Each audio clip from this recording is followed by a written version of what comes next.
দর্শক, এই মুহূর্তে আমরা রয়েছি কুষ্টিয়া কুমারখালের কল্যাণপুর গ্রামে।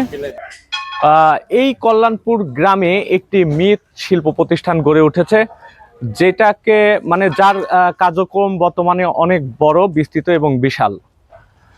দিনে প্রায় ৭৫ জন মহিলা শ্রমিক এবং ৩০ থেকে ৩৫টা পুরুষ শ্রমিক এখানে প্রতিদিন শ্রম দেন এবং শ্রমিকের মতন আধুনিক যন্ত্রপাতি দিয়ে এখানে মাটির তৈজসপত্র তৈরি করা হয়, যেটা দেখতে অনেক আধুনিক এবং টেকসই।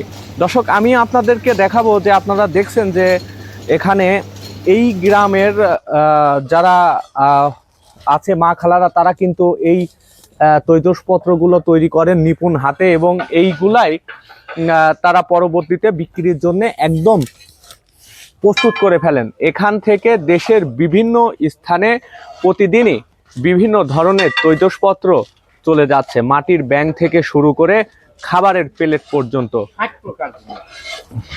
60 প্রকার থেকে দেশের বিভিন্ন স্থানে প্রতিদিন চলে যাচ্ছে। দর্শক, আমি যদি আপনাদেরকে দেখাই যে আপনারা আমার হাতে দেখতে পাচ্ছেন একটি মাটির তৈরি মগ, যেটা কিনা যার কারিগরি দক্ষতা এতটাই যে এই মগটা দেখে বোঝা যাচ্ছে না যে এটা মাটির তৈরি মগ, একদম সিরামিক্সের চীনা মাটির মগের মতোই দেখতে, যেটা অনেক উন্নত।